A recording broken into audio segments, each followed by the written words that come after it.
Good morning friends. कैसे हैं आप लोग? एक बार मुझे कंफर्म कर दीजिए कि मेरी आवाज स्पष्ट है और वीडियो ठीक से दिखाई दे रहा है। All clear. ठीक है। उम्मीद है कि आपकी तैयारी अच्छे से चल रही होगी। निरंतर प्रयास करते रहिए और अभ्यास करते रहिए। अपनी स्ट्रेटजी ठीक से बनाइए और अपने पूरे विश्वास के साथ, आत्मविश्वास के साथ अपने लक्ष्य की तरफ बढ़िए। मैं भी ठीक हूँ और उम्मीद है कि आप भी भले चंगे होंगे। सेहत का भी ध्यान रखिए। बॉडी ठीक रहेगी तो माइंड भी ठीक रहता है। माइंड और बॉडी एक दूसरे से जुड़े होते हैं। ठीक है। चलिए आगे बढ़ते हैं। ये प्रश्न जो है वो मैंने डिस्कस कर लिए थे। मनी लॉन्ड्रिंग हम लोग डिस्कस कर रहे थे और मनी लॉन्ड्रिंग समझाते हुए मैंने आपको जो है एक उदाहरण भी दिया था। मेरे ख्याल से आर्ट का उदाहरण दिया था, पेंटिंग वगैरह का। तो वो आपको अच्छे से समझ आया होगा, उम्मीद है।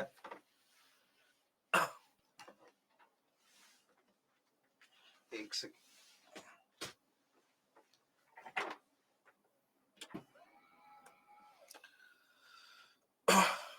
ठीक है। देखिए, मनी लॉन्ड्रिंग जैसा कि मैंने आपको बताया था, धन शोधन।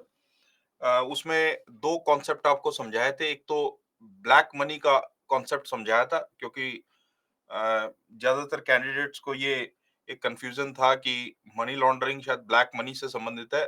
मनी लॉन्ड्रिंग ब्लैक मनी से संबंधित नहीं होता है। मनी लॉन्ड्रिंग अवैध गतिविधि से प्राप्त जो धन है, जिसके ऊपर जो सरकारी एजेंसियां हैं वो कार्रवाई कर सकती हैं। क्योंकि आप ड्रग स्मगलिंग से, बूटलेगिंग से या फिरौती से, इस तरीके से अगर आपने धन जोड़ लिया है तो निश्चित तौर पे आप ऐसे धन का उपयोग नहीं कर सकते। आप अगर करेंगे तो जो सिक्योरिटी एजेंसियां हैं वो अलर्ट हो जाती हैं और आप पर इंक्वायरी हो सकती है। आप आपका अपराध अगर सिद्ध होता है तो आप जेल जा सकते हो और आपकी जितनी भी संपत्ति आपने बनाई हो वो सारी कुड़क हो सकती है। तो यही कारण है कि जो लोग मनी लॉन्ड्रिंग क्यों करते हैं, धन शोधन क्यों करते हैं। अच्छा, धन शोधन के दो लक्ष्य हो सकते हैं। एक लक्ष्य ये हो सकता है कि भाई यहाँ पर अवैध गतिविधि में भाग लिया, पैसा बनाया, उस पैसे को उठा के हवाला के थ्रू विदेश में भेज दिया, तो मामला ही खत्म हो जाता है। लेकिन ज्यादातर लोग जो है जहां पर रह रहे होते हैं और जहां पर उनकी अवैध गतिविधियां चलती होती है, वहां पर ही उस धन का इस्तेमाल करना चाहते हैं। तो फिर जो है राउंड ट्रिपिंग के थ्रू वो पैसा वापस, वो कैसे होता है वो मैंने आपको आर्ट आर्ट का या पेंटिंग का एग्जाम्पल देकर आपको अच्छे से समझाया। उम्मीद है आपको समझ में आया होगा।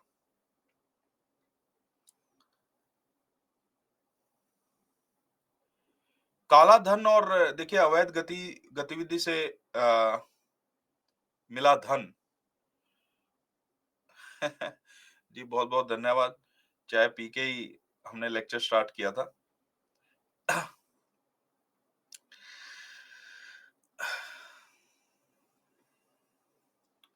देखिए, काला धन और अवैध गतिविधि से प्राप्त धन जो है उसके बारे में मैंने आपको एक चीज बताई थी उदाहरण देकर कि कल्पना कीजिए कि मैंने शायद कोई और उदाहरण दिया हो, सेम उदाहरण ना हो लेकिन उससे मिलता जुलता होगा।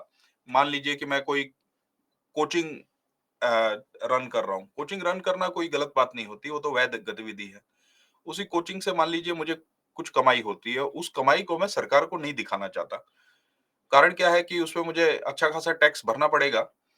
तो टैक्स बचाने के लिए कल्पना कीजिए कि मैं अपनी कमाई कम दिखाता हूँ। इसको अंडर इनवॉइसिंग या ओवर इनवॉइसिंग का इशू कहते हैं। जो मनी लॉन्ड्रिंग की बात करूंगा कि उसके क्या-क्या माध्यम होते हैं, तो उसमें अंडर इनवॉइसिंग और ओवर इनवॉइसिंग की भी बात करूंगा। तो ऐसी स्थिति में जिस पैसे पे मैंने हालांकि कमाया तो वैध तरीके से है, कमाया तो लीगल तरीके से है, लेकिन उस पर मैंने टैक्स नहीं भरा है, तो ऐसे पैसे को काला धन कहा जाता है। लेकिन ऐसा पैसा जो गलत गतिविधि में हिस्सा लेकर किया जाता है, जैसे ड्रग्स स्मगल करके या बूटलेगिंग करके। बूटलेगिंग होती है जो नकली शराब, आपने सुनी होगी कि कुछ लोग नकली शराब बना के बेचते हैं। उसमें कई बार बहुत सारे लोगों की मृत्यु भी हो जाती है।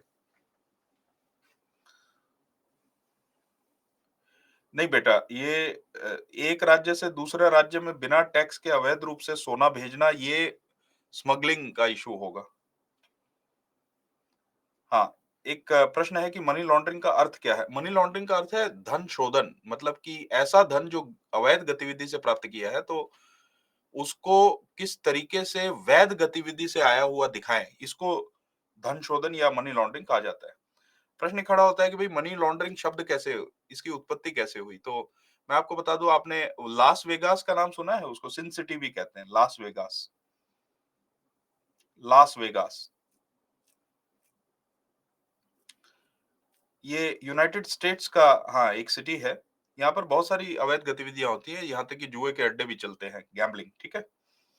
यहाँ के जो गैंगस्टर्स हुआ करते थे, वो गलत गतिविधि से पैसा कमाते थे और फिर ये सोचते थे कि भाई इसको ऐसा कैसे दिखाएं कि ये जो है लेजिटिमेट वैध बिजनेस से आ रहा है। तो इन लोगों ने एक तो गैम्बलिंग में पैसा डाला। लास वेगास में बताते हैं कि गैम्बलिंग जो है वो एक लेजिटिमेट एक्टिविटी है, लेकिन उस पे कई बार रेगुलेशन वीक होने के कारण उस जो जुए का अड्डा है वहां पर जो है पैसे को शोधन किया जा सकता है। और दूसरा, वो जो कपड़े धोने की फैक्ट्रियां वो स्थापित कर लेते हैं।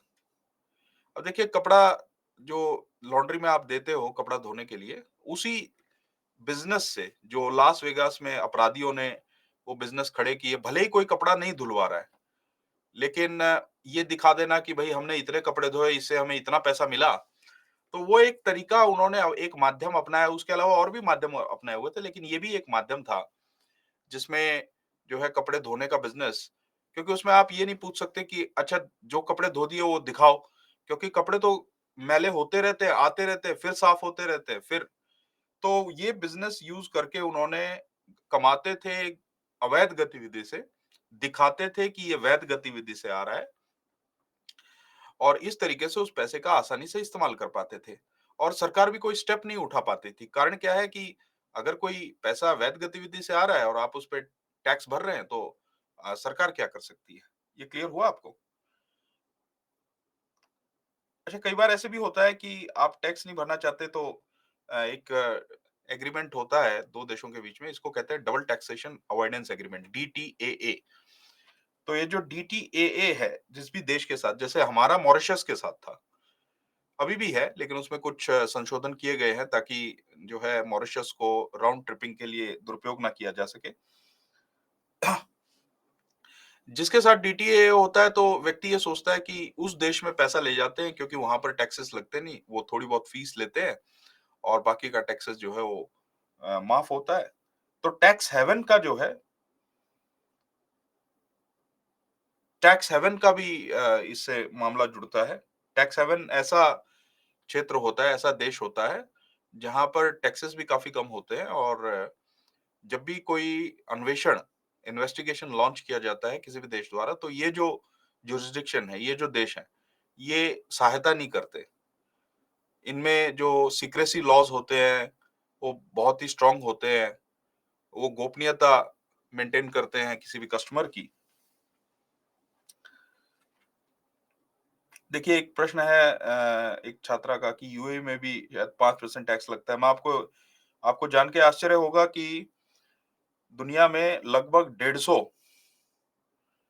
जो है टैक्स हेवन हैं। आपको लगता होगा 10-20 होंगे, लेकिन 150 हैं। एक प्रश्न है कि सर, भ्रष्टाचार को कैसे देखेंगे फिर? भ्रष्टाचार भी अवैध गतिविधि है। अगर आप, जैसे मान लीजिए आप आईएएस अधिकारी हैं और आप भ्रष्टाचार करते हैं, आपने 10 करोड़ जो है गबन कर लिया है, 10 करोड़ पैसा गलत तरीके से कमा लिया है, जो स्कीम थी उसमें से जो है कट ले लेके आपने 10 करोड़, अब 10 करोड़ को आप ये दिखाना चाहेंगे कि ये किसी वैध गतिविधि से आई है। ठीक है ना? क्लियर हुआ? क्योंकि अगर आप उसको इस्तेमाल करेंगे 10 करोड़ को, तो निश्चित तौर पे भाई अटेंशन तो आप अट्रैक्ट करेंगे ही ना, और कोई भी आपकी शिकायत कर सकता है। और जो भाई इंटेलिजेंस एजेंसियां हैं वो भी ध्यान रखती हैं। जैसे आपको पता होगा कि हर एक राज्य में जो है करप्शन रोकने के लिए यूनिट्स बनाई जाती हैं। विजिलेंस की भी जो यूनिट है उसका भी काम है करप्शन को रोकना। तो इस तरीके से वो ध्यान रखते हैं विजिलेंस के कि भाई ये व्यक्ति के पास इतना पैसा कहाँ से आया, ठीक है ना? तो भ्रष्टाचार भी आप कह सकते हैं अवैध गतिविधि से, भ्रष्टाचार से जो पैसा कमाया जाता है वो भी अवैध गतिविधि से कमाया जाता है।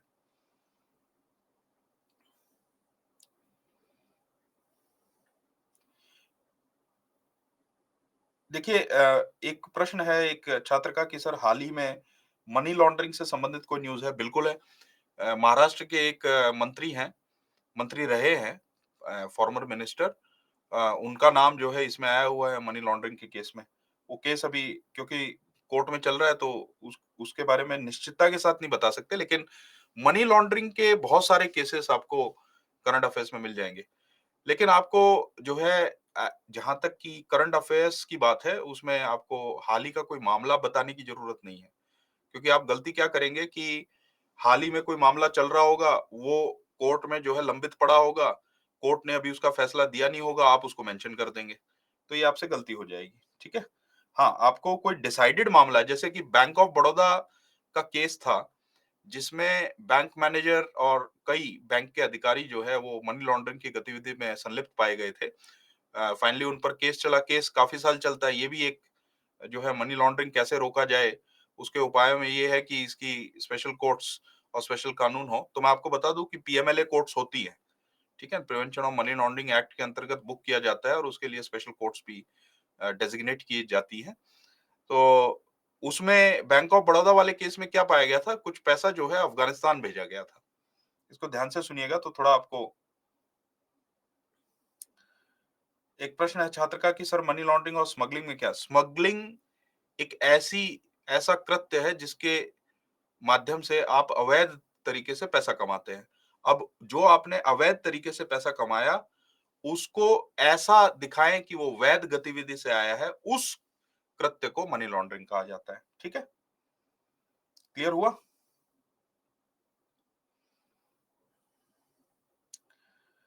देखिए, बैंक ऑफ बड़ौदा वाले केस में क्या हुआ था, इसको ध्यान से सुनिएगा।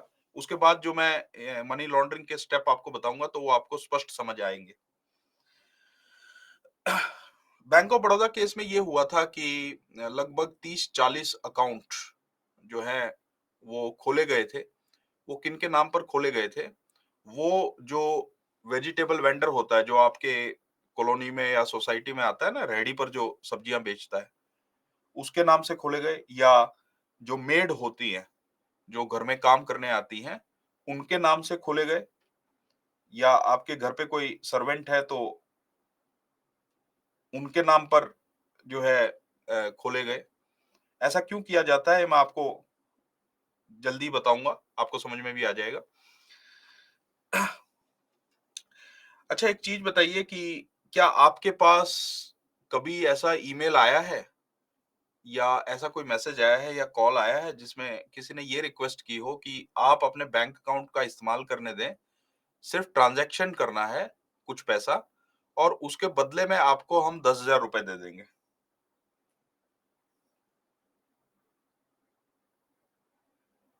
आया है कभी? आपने ध्यान नहीं दिया होगा, जो है ईमेल पे तो बहुत आता है, मुझे तो बहुत आए हैं, ठीक है? वो जो आपको कॉल आता है ना, वो किस पर्पज़ के लिए आता है? वो आता है इसको कहते हैं लेयरिंग, लेयरिंग पर्पज़ के लिए आता है। मैं एक केस में इन्वॉल्व रहा हूँ, जहाँ पर एक व्यक्ति हैं बड़े मतलब वो उन्हों मनी लॉन्ड्रिंग में संलिप्त नहीं थे, लेकिन उनको लालच आ गया। तो उनको किसी ने ऑफर दिया कि भाई अपने बैंक अकाउंट से आपके बैंक में पैसा डालेंगे और आप उस पैसे को दूसरे किसी जो उन्होंने बताया उस बैंक अकाउंट में आप ट्रांसफर कर दीजिएगा और इसके बदले में आपको हम ₹10,000 दे देंगे। अब ये बेचारा जो है वो वैसे तो अपराधी नहीं था ये बेचारे को लगा कि खाली पैसा आएगा उसको ट्रांसफर कर देंगे तो उसमें ₹10,000 मिल रहे हैं तो क्या बुरा है, ठीक है? तो इनको ये ज्ञात नहीं था कि ये मनी लॉन्ड्रिंग का हिस्सा हो सकता है, लेयरिंग का हिस्सा हो सकता है।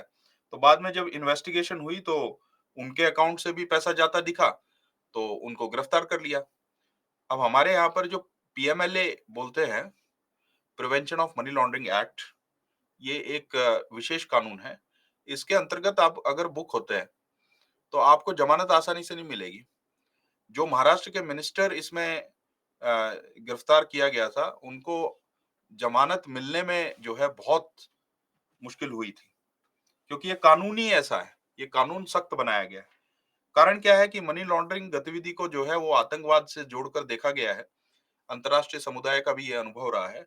इसीलिए इस अपराध को इतना गंभीर माना जाता है कि जिस पर भी इसका आरोप लगता है, उसको जमानत मिलनी मुश्किल हो जाती है। नहीं, उन्होंने 10,000 में ईमान नहीं बेच दिया। देखिए, कोई भी सामान्य व्यक्ति जिसको इन चीज़ों का ज्ञान नहीं है, बाद में उनकी बेल भी हो गई, हालाँकि काफ़ी लेट बेल हुई। जज को ये बात समझ में आ गई कि हाँ, ये व्यक्ति जो है इनोसेंट है, ऐसा सामान्य व्यक्ति। हालाँकि कहते हैं कि ignorance of law is no excuse. अगर आपको कानून ज्ञात नहीं है और आप कोई गैर कानूनी काम कर देते हैं, तो आपके बचाव में ये नहीं कहा जा सकता कि इनको कानून का ज्ञान ही नहीं था। आप कहा जाता है कि कानून का ज्ञान होना चाहिए आपको एज़ अ नागरिक। लेकिन जज को ये बात समझ में आ गई कि ये कोई शातिर अपराधी नहीं है। इसने गलती ज़रूर की है। उस रैकेट का हिस्सा तो बन गया है, लेकिन इसको मालूम नहीं था। तो जो आपराधिक कानून होते हैं, उसमें इंटेंशन भी बहुत महत्वपूर्ण होता है और उसके आधार पर ही सज़ा सुनाई जाती है। बाद में उसको ज़मानत भी मिल गई थी। लेकिन इस तरीके से व्यक्ति जो है मनी लॉन्ड्रिंग का शिकार हो जाता है। अच्छा, इसमें एक बात समझिए, मैं आपको यहाँ पर उदाहरण लिख के समझाता हूँ ताकि आपको स्पष्ट जो है समझ में आए। देखिए क्या होता है कि मान लीजिए कि 2 करोड़ जो है वो भेजने हैं। 2 करोड़ का संशोधन करना है। शोधन का मतलब क्या हुआ कि उसको वैध गतिविधि से आता हुआ दिखाना है। इसको ध्यान से सुनिएगा। अब आपको क्या पता है कि अगर आप 50,000 से ज्यादा का ट्रांजैक्शन करते हैं तो पैन कार्ड की आवश्यकता पड़ती है, अन्यथा आप ट्रांजैक्शन नहीं कर पाएंगे। क्या आपको मालूम है ये चीज? ठीक है। अच्छा, कितनों को ये पता है कि 10 लाख से जो ऊपर के ट्रांजैक्शन होते हैं, इसकी जानकारी आरबीआई गाइडलाइंस के अनुसार जो भी 10 लाख से ऊपर का ट्रांजैक्शन कर रहा है, उसकी जानकारी जो है वो एनफोर्समेंट एजेंसीज को जानी चाहिए। ये पता है आपको? आपको शायद नहीं पता होगा। कहने का मतलब ये है कि अगर आप 9 लाख तक का ट्रांजैक्शन करते हैं, तो इसको एक नॉर्मल ट्रांजैक्शन माना जाता है और जो है इसकी जानकारी बैंक बाध्य नहीं है किसी एजेंसी को देने के लिए। लेकिन अगर आप 10 लाख से ऊपर आपने 10 लाख 50,000 का ट्रांजैक्शन किया, तो उस ट्रांजैक्शन को रिकॉर्ड पे रखा जाता है और वो रिकॉर्ड जो है वो एनफोर्समेंट एजेंसीज को दिया जाता है। ये क्लियर हुआ? हाँ, 9,99,हजार पे आपका जो है वो डेटा पे ये रूल रेगुलेशन लागू नहीं होता। हाँ, प्रश्न ये है कि ऐसा क्यों है सर? ऐसा इसलिए है कि देखिए, जो बड़े ट्रांजैक्शंस होते हैं, संभावना ये होती है कि वो पैसा जो है वो अवैध गतिविधि से आया होगा। आप फ़िल्टर कैसे बनाएँगे? मतलब जो एनफोर्समेंट एजेंसी है वो किस तरीके से काम करेगी? अब 140 करोड़ हैं हम लोग, एक-एक आदमी का तो ध्यान रखेगी नहीं। तो उसको कुछ जो है रेड फ्लैग्स निर्धारित करने पड़ेंगे कि भाई इतनी बड़ी जनता में रेड फ्लैग कैसे पहचाने। तो उन्होंने एक रेड फ्लैग, तरीके तो बहुत सारे हैं, सिर्फ ये तरीका नहीं है, लेकिन बैंकों को निर्देश दिया हुआ भाई इससे ज्यादा का, ताकि बैंकिंग चैनल्स का दुरुपयोग ना हो सके। ठीक है ना?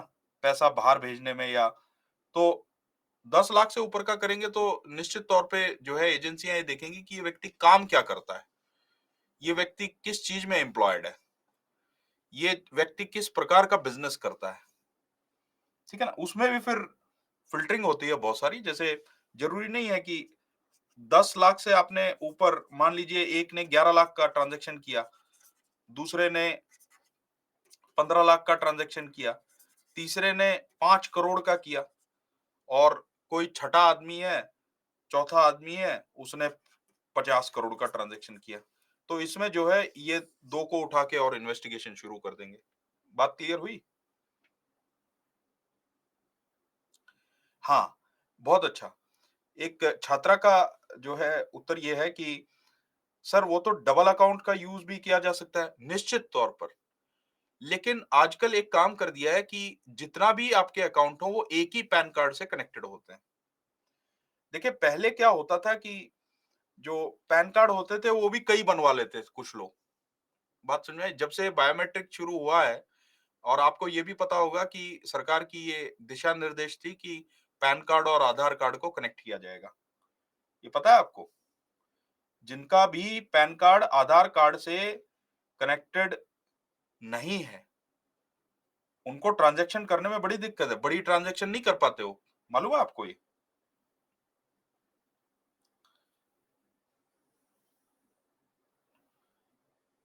हाँ, देखिए देखिए, आप लोग इतने होशियार हो कि कई बार सोचता हूँ कि मैं पढ़ा क्यों रहा हूँ। एक छात्र ने बिल्कुल जो है सही बात कही है कि सर अगर 2 बार 9,99,000 का ट्रांज़ैक्शन भेजे तो आरबीआई को पता चलेगा क्या? बिल्कुल सही सोचा आपने। लेकिन एक दिक्कत ये है कि अगर एक ही अकाउंट से मान लीजिए आज 9 लाख किया, कल 9 लाख किया, परसों 9 लाख किया, तो जो है अब इनका इंटरनल रेगुलेशन क्या है वो तो अब गवर्नमेंट जो है मतलब कि वो रिवील नहीं करती, वो शायद सीक्रेट ही रहता है। लेकिन बैंक वालों को निश्चित तौर पे सस्पिशन होगा और शायद ऐसे खाते का भी जानकारी जो है वो एनफोर्समेंट एजेंसीज के पास भेज दें। क्लियर हुआ? हाँ, इनकम टैक्स देखिए इनकम टैक्स खाली एक एनफोर्समेंट एजेंसी है। इसके अलावा बहुत सारी एनफोर्समेंट एजेंसी है। मैं आपको साइबर सुरक्षा की भी जब बात करूंगा तो पूरा नेटवर्क बताऊंगा। ठीक है ना? लेकिन कुल मिला के आपको सिर्फ इतना जानना है, ये जरूरी नहीं है कौन सी एनफोर्समेंट एजेंसी के पास जाता है। जो इंटरनल वर्किंग कैसे होता है वो बाहर पब्लिक में नहीं बताया जाता है। ठीक है ना? लेकिन क्योंकि उस छात्र ने ये कहा कि जो है सर 9,99,000 का ट्रांजैक्शन 10 लाख भी आप करते हैं तो वो जानकारी नहीं दी जाती है। ये मनी लॉन्ड्रर को पता होती है। तो अब मनी लॉन्ड्रर क्या करता है? बैंक ऑफ बड़ौदा का क्या केस था? अब आपको स्पष्ट समझ आएगा और जैसे ही बैंक ऑफ बड़ौदा का केस समझ में माने जाते हैं मनी लॉन्ड्रिंग गतिविधि में, वो आपको स्पष्ट समझ आएंगे। उसमें कोई आपको डाउट नहीं रहेगा। ठीक है ना? ध्यान दीजिएगा। बैंक ऑफ बड़ौदा केस में 30 बैंक अकाउंट खुलवाए गए। 30 या 40 होंगे, मुझे ठीक से संख्या याद नहीं है।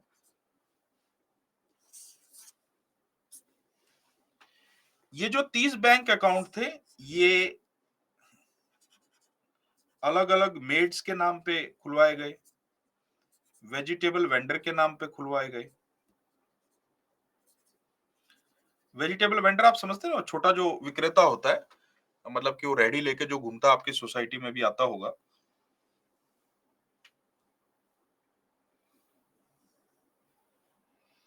जानते होंगे ना? हाँ, सब्जी वाला। हाँ, फिर जो है सर्वेंट्स हो गए या मान लीजिए कि लेबरर हो गए। इनके नाम पे खाते।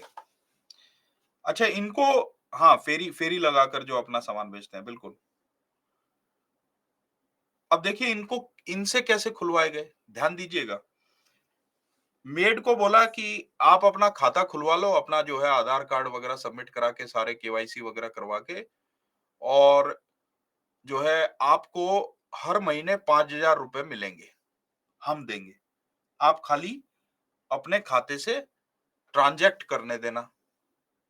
ठीक है? मतलब ना आपको पैसा डालना है, आपको बस जो हम पैसा डालें उसको निकाल के किसी और अकाउंट में भेज देना है। मेड कौन होती हैं? मेड बेटे जो काम करने आती है ना घर पे, बर्तन वगैरह धोने या पोछा मारने जो आती हैं, ठीक है ना?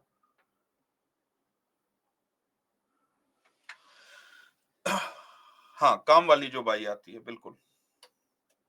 अब उनको जो है वो शब्द मैं इस्तेमाल नहीं करना चाहता नौकरानी, क्योंकि थोड़ा वो वैसा लगता है।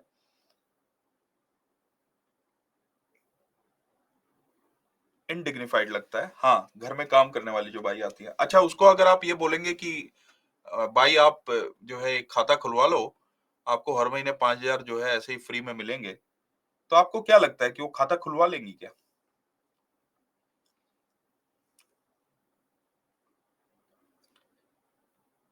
हाँ, डोमेस्टिक हेल्प आप बोल सकते हैं।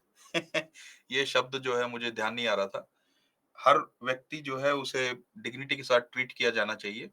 हर व्यक्ति महत्वपूर्ण होता है, चाहे वो मेड हो, चाहे आपके ऑफिस में काम करने वाला सर्वेंट हो, जो चाय चाय पिलाता है वो हो। अब मैं ब्रेक लेता हूँ तो मुझे जो है जो चाय पिलाते हैं, आप देखिए इतना ध्यान रखते हैं, इस वजह से मैं आसानी से लेक्चर पे फोकस कर पाता हूँ। हर एक का कंट्रीब्यूशन होता है। अच्छा, आपको क्या लगता है कि जैसे अगर वेजिटेबल वेंडर को आप अगर ये बात बोलें कि देखिए आप अपना खाता खुलवा लीजिए, हम कुछ पैसा डालेंगे, आपको बस वो पैसा जो है दूसरे किसी अकाउंट में भेज देना है। तो आपको क्या लगता है कि वो तैयार हो जाएगा इस चीज के लिए? हाँ, मतलब हाई चांसेस रहते हैं कि तय उसे लगेगा कि ना मैंने पैसे डलवाने हैं, ना मैं खाली जो पैसे डलवाएगा, उसका पैसा उसको दूसरे किसी खाते में भेजना है। अच्छा, आपको लगता है कि मेड या जो है वेजिटेबल वेंडर को prevention of money laundering act क्या है, इसके बारे में कुछ जानकारी होगी? नहीं होगी, है कि नहीं? और तो छोड़िए, आप यूपीएससी की तैयारी करते हैं उनको नहीं जानकारी होती कि पीएमएलए नाम की भी कोई चीज होती है। वो तो व्यक्ति जब फंस जाता है तब जो है, तो अब देखिए ऐसे ऐसे कितने 30 बैंक अकाउंट खुलवा लिए। अब जो उस छात्र ने बात कही थी ना कि सर 9,000 9,99,999 अगर करें, मैं कहता हूँ 10 लाख भी करिए तो भी रेगुलेशन ये बोलता है 10 लाख एक किया तो जानकारी देनी है। हाँ, आपको भी आज ही पता चला होगा। ठीक है, चलिए आज पता चल गया तो आप फंसेंगे नहीं, अन्यथा जो है बेकार में बड़ी दिक्कत होती है। हमने तो इसको प्रत्यक्ष देखा है। मतलब व्यक्ति बड़ा इनोसेंट है और उसने बस थोड़ा लालच में आके ये काम कर दिया। अब इन्वेस्टिगेशन में उसका नाम आया हुआ है, उसको गिरफ्तार कर लिया गया, जेल में डाला हुआ है, ठीक है? जमानत मिलनी मुश्किल हो जाती है। एक प्रश्न है कि सर पीएमएलए के बारे में पढ़ना है क्या? देखिए सिर्फ इतना जानिए कि ये एक कानून है जो धन धन शोधन की गतिविधि को जो है आपराधिक घोषित करता है। ये एक विशेष कानून है, उतना ही जानिए, उसके डिटेल में जाने की आवश्यकता नहीं है। लेबर क्या है? लेबर वो जो काम करने आते हैं, जैसे आपका घर बनाने के लिए लेबर आती है ना, उनके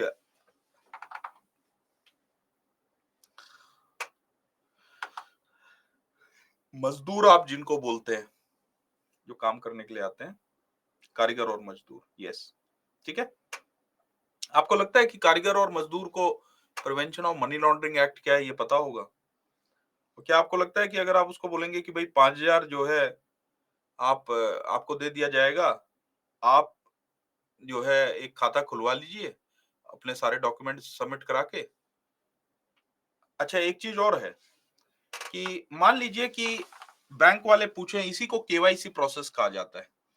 बैंक वाले पूछें कि आप क्या करती हैं और वो बताएं कि हम तो भाई काम वाली बाई हैं। अब बैंक वाले ने नोट कर लिया अपने डिस्क्रिप्शन में, और अब उसके खाते से 10 लाख का ट्रांजैक्शन हो रहा है। तो आपको क्या लगता है कि इससे शंका जनरेट होगी कि नहीं?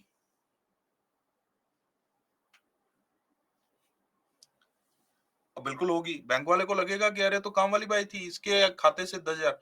यही जो इसी को कहते हैं, जब समाधान की बात करूंगा मैं उस समय, कि भाई जो बैंक के एम्प्लॉयज हैं उनको जो है सतर्क रहने के लिए प्रेरित किया जाए और उनको एजुकेट किया जाए जब वो बैंक ज्वाइन करते हैं कि अगर कोई भी खाता ऐसा सस्पिशियस दिखता है तो उसकी जानकारी आप जरूर साझा करें। बेटा आपने लेट ज्वाइन किया होगा इसलिए समझ नहीं आ रहा होगा। मैंने कई बार जो है बोला है कि एकदम सटीक समय पे आए ताकि आपको कोई भी चीज छूटे ना। बाद में चीजें समझनी बड़ी मुश्किल है। अब हाथी समझने बैठे हो, उसका खाली आपको नाखून दिखा रहा हूं मैं, तो समझ कैसे आएगा कि हाथी है ये? तो पूरा हाथी देखा हो और दिखाया जाए तो ही आपको समझ आएगा कि हाथी है। हाँ, आपकी बात बिल्कुल सही है कि इस बात की जानकारी बहुत कम लोगों के पास होती है, तो यही तो दुविधा है कि हमको जो है, एक तो बड़े स्तर पर लोगों को पता नहीं है, ठीक है ना? एजुकेटेड नहीं, इसलिए हमारे यहाँ पर बोला जाता है फाइनेंशियल लिटरेसी बहुत कम, ठीक है?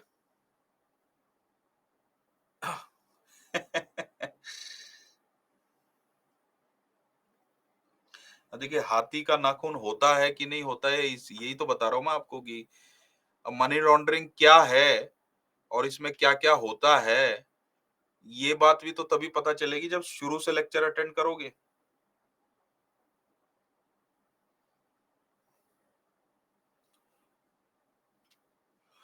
देखिए, सजा इसकी काफ़ी स्ट्रिंजेंट है, मेरे ख्याल से 7 साल की सजा है इसके अंदर। और अगर मान लीजिए आपके तार सीधे आतंकवाद से जुड़े मिलते हैं, तो फिर तो लाइफ इम्प्रिजनमेंट, जीवन भर आपको कारागार में रहना पड़ेगा, क्योंकि उस समय उस गतिविधि में आपको अबेटर माना जाएगा। तो यूएपीए कानून में जो संशोधन किया गया 2012-13 में, वही यही तो है कि भई अगर आप जो है इसमें आतंकवाद का वित्त पोषण करते हैं, तो वैसी स्थिति में आपको भी भागीदार माना जाएगा, ठीक है?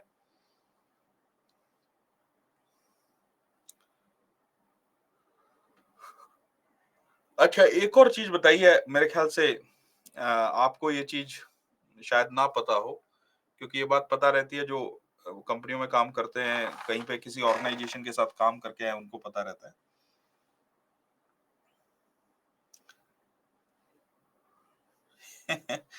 आपके बहुत सारे प्रश्न आ रहे हैं, कुछ प्रश्न पढ़ पा रहा हूँ, कुछ निकल जा रहे हैं। हाँ, बिल्कुल। देखिए, समाधान में जब बताऊँगा कि भई केवाईसी ठीक से होना चाहिए, वो यही होता है कि आप जो है ठीक से नोट करें काम। अच्छा, एक बात समझिए, ध्यान दीजिएगा, अगर मैं वेजिटेबल वेंडर को बैंक में वेजिटेबल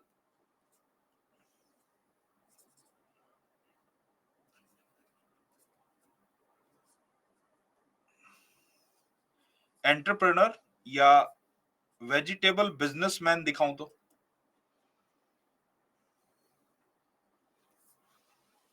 तो क्या उस पे शक जाएगा? नहीं जाएगा। बात समझ में आई? अच्छा, वेजिटेबल वेंडर को वेजिटेबल बिजनेसमैन दिखाना है, ये काम किसका है? या वेजिटेबल एंटरप्रेन्योर दिखाना है तो? ये काम जो बैंक में बैठा व्यक्ति है, जो ये सारी चीजें नोट डाउन करने के लिए जिम्मेदार है, वो दिखाता है। इसीलिए कहा जाता है मनी लॉन्ड्रिंग जो है, अगर वो बैंक के चैनल के थ्रू हो रहा है, तो उसमें बैंक का कोई व्यक्ति इन्वॉल्व होना जरूरी है। ये क्लियर हुआ? अब आपको समझ में आया कि बैंक ऑफ बड़ौदा के मैनेजर जो है वो तिहाड़ जेल में क्यों बैठे हैं? ये क्लियर हुआ?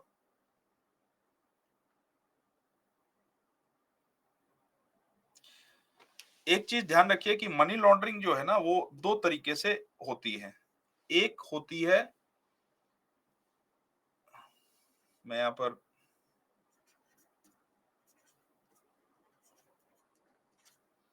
ध्यान दीजिएगा, क्योंकि जो 3 स्टेप आपको बताऊंगा ना मैं, वो 3 स्टेप जो है वो वैध माध्यम का अवैध तरीके से इस्तेमाल, इससे संबंधित है जो 3 स्टेप है। ठीक है ना? मैं आपको दोनों तरीके समझाऊंगा। धन शोधन का एक तरीका तो होता है कि आप हवाला रैकेट का इस्तेमाल करें। पिछली बार मैंने आपको लेक्चर में हवाला बहुत अच्छे से समझाया था। अब पता नहीं आपको याद है कि नहीं? अगर भूल गए होंगे तो अब समझने में दिक्कत होगी। याद है? ठीक है।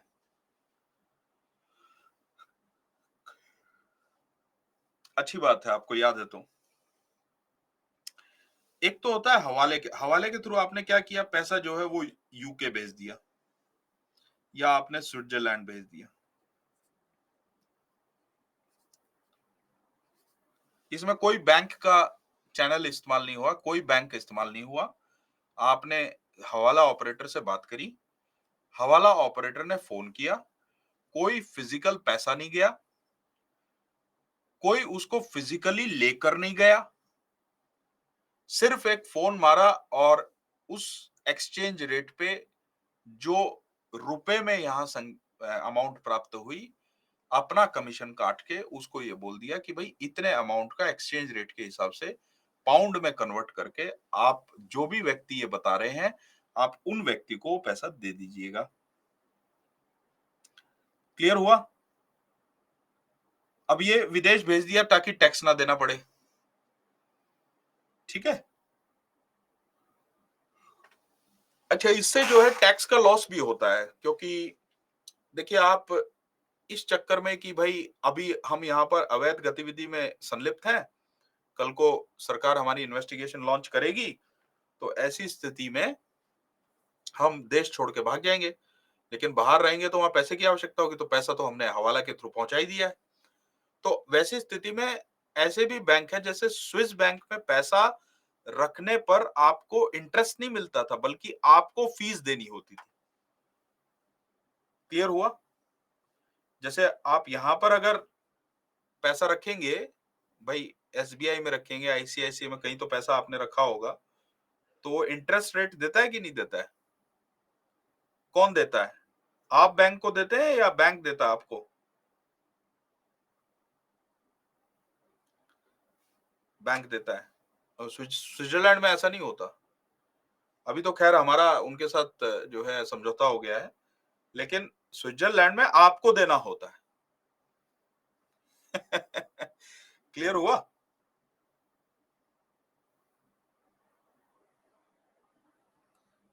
जी। तो आप जो है वहां पर स्विट्जरलैंड में पहुंचा देते हैं। हाँ, लेकिन अब देखिए, जो जितने भी टैक्स हेवन मैंने क्या बताया, उसके दो चरित्र बताए आपको, चारित्रिक गुण बताए टैक्स हेवन के। क्या आपको याद है क्या बताए? रिकॉल करके बता सकते हो?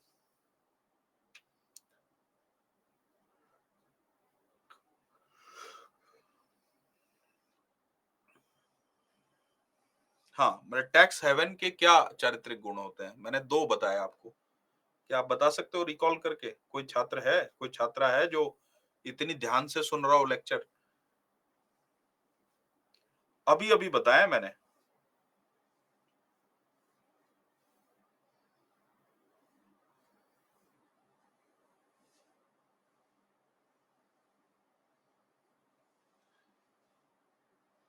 गुड।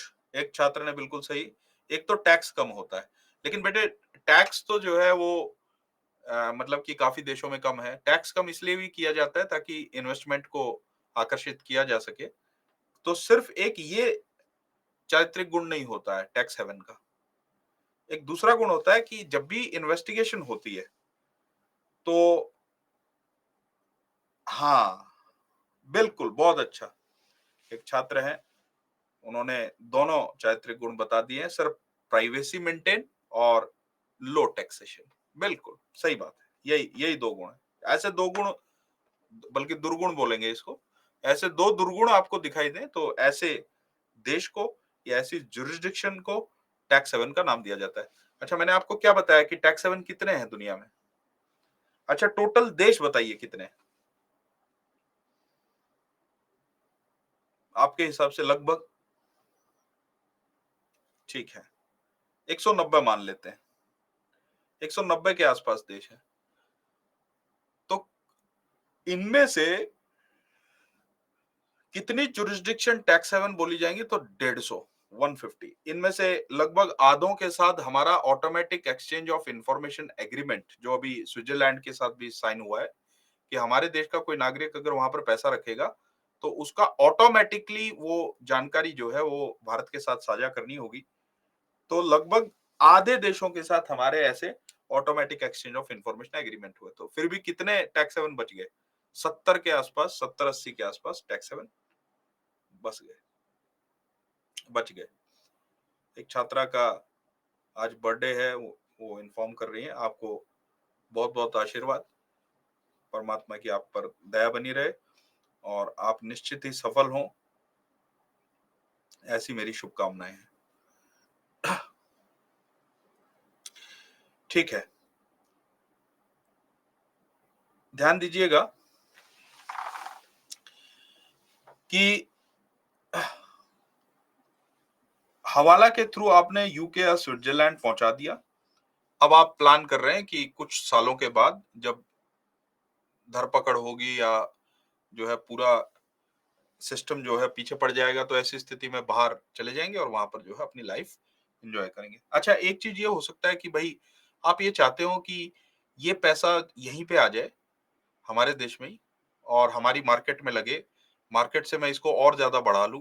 तो ऐसी स्थिति में क्या किया जाए और वैध तरीके से आया हुआ दिखाया जाए? तो ऐसी स्थिति में इसको कहते हैं राउंड ट्रिपिंग, और धन शोधन की भाषा में इसको बोला जाता है इंटीग्रेशन, मतलब कि वापस उसको वैध गतिविधियों में लगाना। तो इसके लिए इस्तेमाल होता है, उसको कहते हैं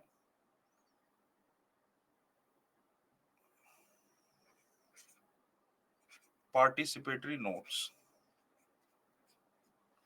स्विट्जरलैंड हो गया, मॉरिशस हो गया,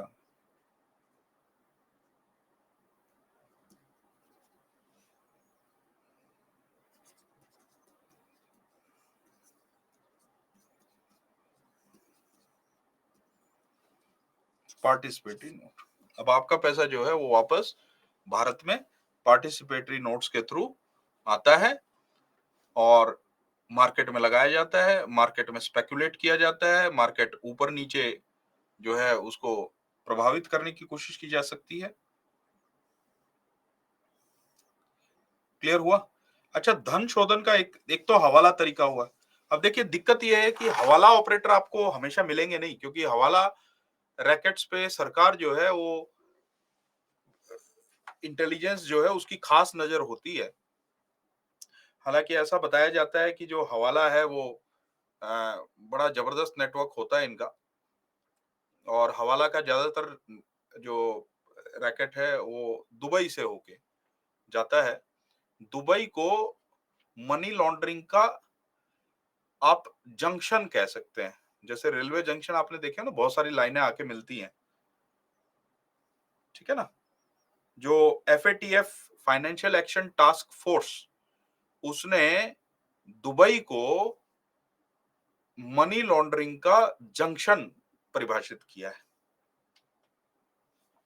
पार्टिसिपेटरी नोट क्या होता है? पार्टिसिपेटरी नोट होता है कि ये जो है गोपनीयता बनाए रखते हैं। जैसे मान लीजिए कि आपका पैसा बाहर गया, बाहर से आप अपनी मार्केट में लगाना चाहते हैं और उसको डबल करना चाहते हैं, उसमें ग्रोथ चाहते हैं और ज्यादा पैसा करना चाहते हैं। तो ऐसी स्थिति में जो है एक पार्टिसिपेटरी नोट जारी किया जाता है जिसमें केवाईसी नहीं किया जाता, नो योर कस्टमर नहीं होता। बस एक पार्टिसिपेटरी नोट दे दिया जाता है, उसका नंबर होता है, वो आपके पास होना चाहिए। वो आपके पास अगर उपलब्ध है तो आप जब भी उसको एनकैश करवाना चाहेंगे तो आप उसको एनकैश करवा सकते हैं। ठीक है? किया तो था ये इन्वेस्टमेंट को बढ़ावा देने के लिए, लेकिन इसका इस्तेमाल जो है वो राउंड ट्रिपिंग के लिए होने लगा। अभी तो पार्टिसिपेटरी नोट को रेगुलेट किया जाता है। अब इतना आसान नहीं है, इसमें कुछ केवाईसी भी किया जाता है। तो उस लॉ में संशोधन किया गया।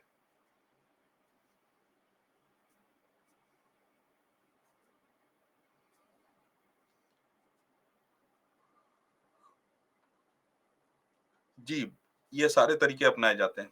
अच्छा, लेकिन जैसा कि मैंने आपको बताया कि हवाला ऑपरेटर हमेशा नहीं मिलेगा, क्योंकि एनफोर्समेंट एजेंसियां जो है इन पे कार्रवाई करती रहती हैं, और आप सभी हवाला ऑपरेटर्स पे भरोसा भी नहीं कर सकते, है कि नहीं? वो भी एक बड़ा मामला है। तो ऐसी स्थिति में आप बैंकिंग चैनल का इस्तेमाल करते हो।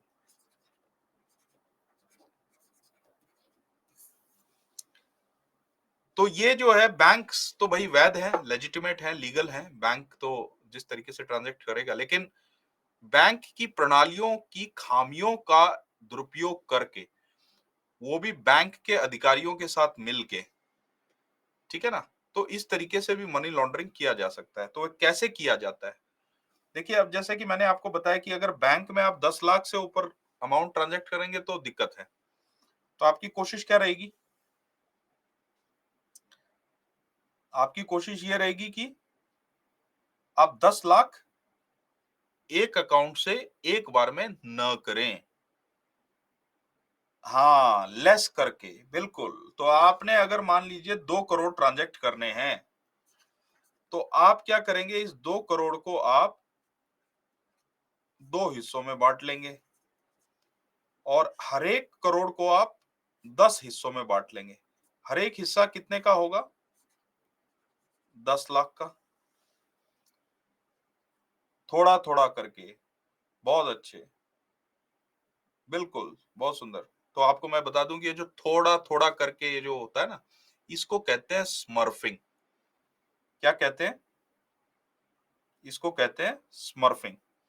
जब आप 2 करोड़ को 10-10 लाख की अमाउंट में तोड़ेंगे और उस छोटे अमाउंट को बैंक के किसी अकाउंट में रखेंगे, तो इस एक्टिविटी को बोला जाता है स्मर्फिंग। क्लियर हुआ? ये मनी लॉन्ड्रिंग में पहला स्टेप होता है।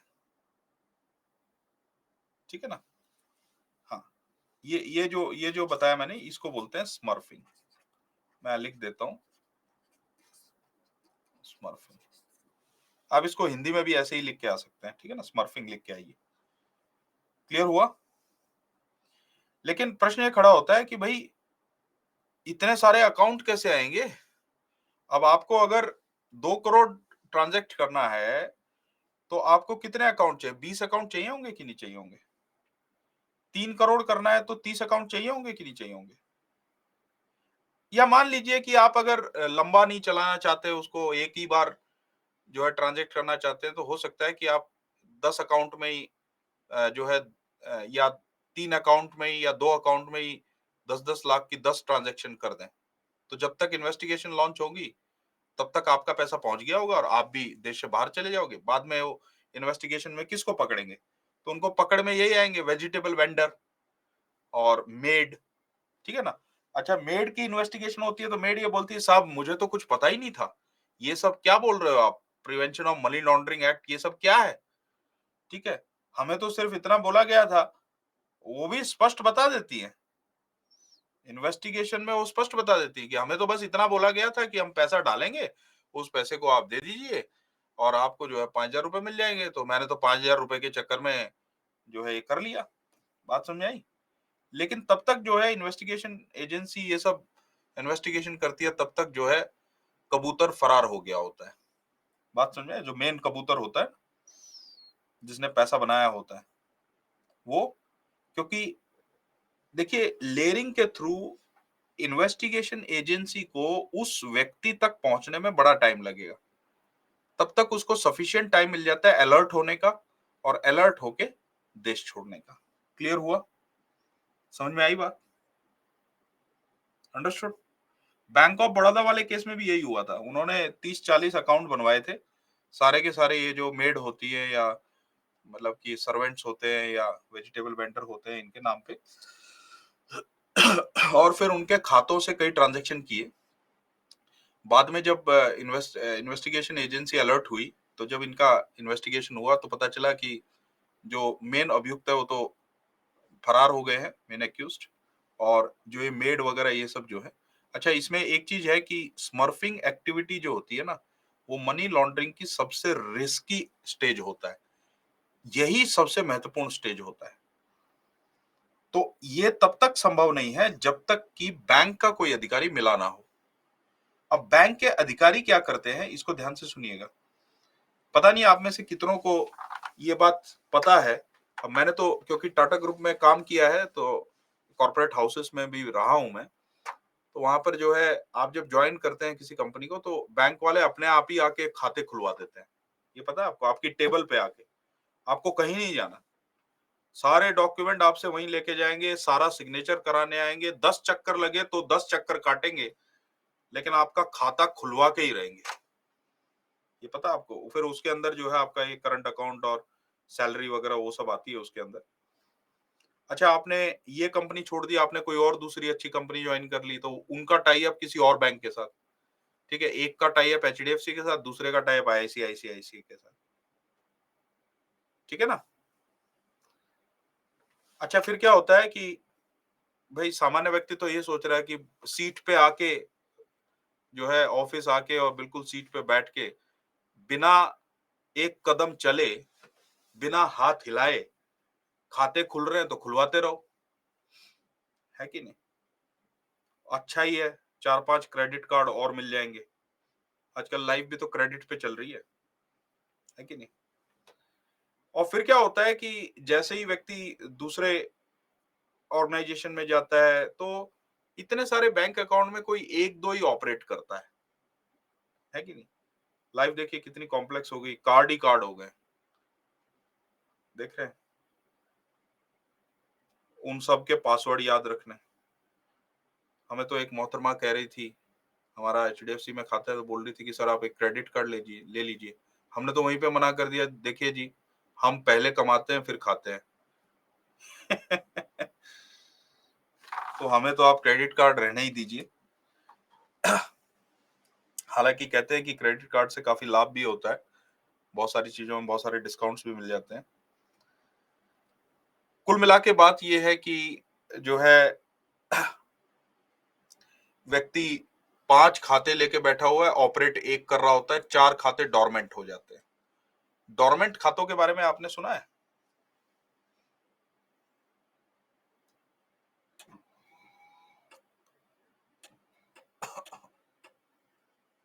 डोरमेंट खातों के बारे में सुना है आपने? नहीं सुना होगा। डोरमेंट खाते होते हैं ऐसे खाते जो किसी ने खुलवाए, लेकिन उसके बाद जो है कुछ समय बाद उसका इस्तेमाल करना बंद कर दिया। ये जो खाते होते हैं, इनका दुरुपयोग मनी लॉन्ड्रिंग एक्टिविटी में बैंकिंग स्टाफ कर सकता है।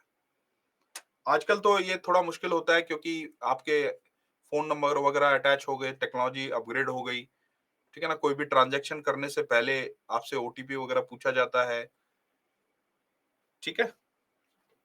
और जो है ये भी होता है कि भाई आपके पास मैसेजेस भी आ जाते हैं। लेकिन कल्पना कीजिए कि आपने ये सब ध्यान नहीं रखा, खाते में जो नंबर था वो बंद हो गया, अब आपने नया नंबर ले लिया, वीआईपी नंबर। अब बैंक वालों को ये पता चल जाता है कि ये डोरमेंट पड़ा हुआ है, इसका जो है दुरुपयोग किया जा सकता है। क्लियर हुआ? हाँ, डोरमेंट खातों को लेके भी कुछ रेगुलेशन है, लेकिन क्या होता है कि भाई अ, काफी समय तक जो है डोरमेंट खाते एग्जिस्टेंस में तो रहते ही हैं। बाद में उनको बंद कर दिया जाता है, वो एक अलग बात है, लेकिन उसकी जो अवधि होती है वो लंबी होती है।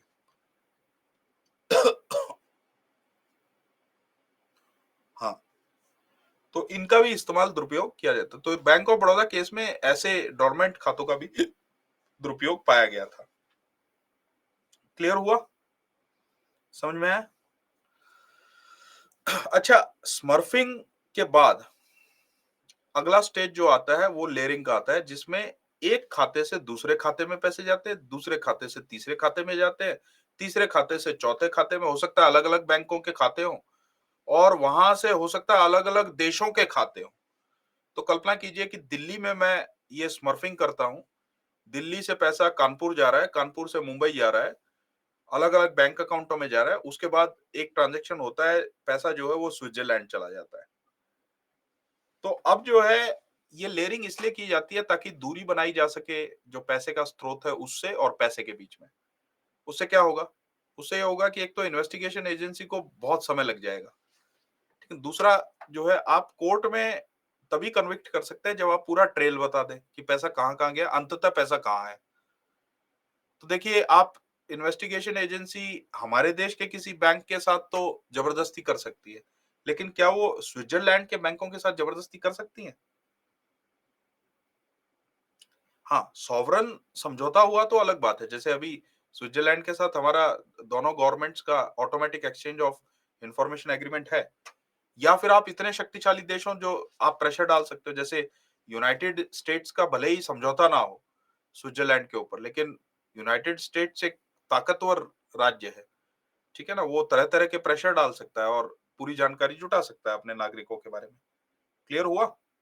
समझ में आया?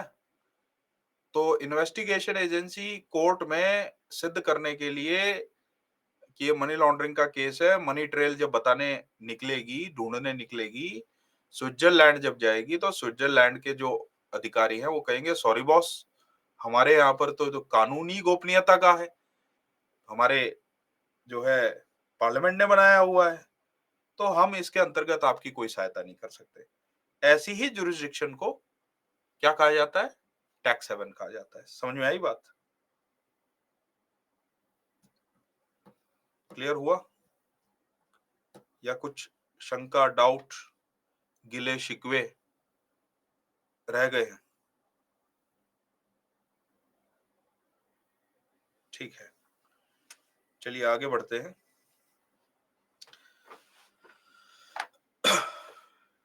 तो देखिए, मोटे तौर पर मनी लॉन्ड्रिंग गतिविधि के 3 चरण हैं। पहला चरण है प्लेसमेंट या परिचय चरण, इसको बोला जाता है। ये जोखिम भरा होता है। इसमें अवैध रूप से प्राप्त धन को कानूनी वित्तीय प्रणाली में अक्सर छोटे नकद जमा, स्मर्फिंग के रूप में पेश किया जाता है, क्योंकि एक बार बड़ी जमा राशि ध्यान आकर्षित करेगी और सरकार को रिपोर्ट की जा सकती है, क्योंकि कानून के अनुसार यदि एक विशेष सीमा से अधिक लेन-देन होता है तो बैंकों द्वारा सरकार को सूचित किया जाता है। क्लियर हुआ? ये मुझे कुछ एक्सप्लेन करने की जरूरत है अभी? ठीक है। हाँ, ये मैंने आपको डिटेल में बता दिया है, समझा दिया है कि स्मर्फिंग होता क्या है। इस स्तर पर वित्तीय संस्थान के कर्मचारी कुछ कमीशन के बदले में स्मर्फिंग में महत्वपूर्ण भूमिका निभा सकते हैं। ठीक है, तो पकड़े जाते हैं, फिर वो तिहाड़ जेल में भी जाते हैं। ठीक है, ये भी ध्यान रखना है, कमीशन के चक्कर में कई बार जेल भी होती है। ऐसा बैंक ऑफ बड़ौदा केस में हुआ है। बैंक मैनेजर भी जो है वो जेल में है। ठीक है, दूसरा जो स्टेप होता है वो लेयरिंग होता है, या दूसरा चरण है। लेयरिंग से तात्पर्य वित्तीय लेन देन की जटिल परतें बनाकर अवैध आय को उनके स्रोत से अलग करना है। लेयरिंग ऑडिट ट्रेल को छुपाता है और गुमनामी प्रदान करता है। यह पैसे के वास्तविक स्रोत से दूरी बनाने के लिए किया जाता है। यह जांच एजेंसियों द्वारा मनी ट्रेल का पालन करना मुश्किल बनाने के लिए किया जाता है। क्लियर?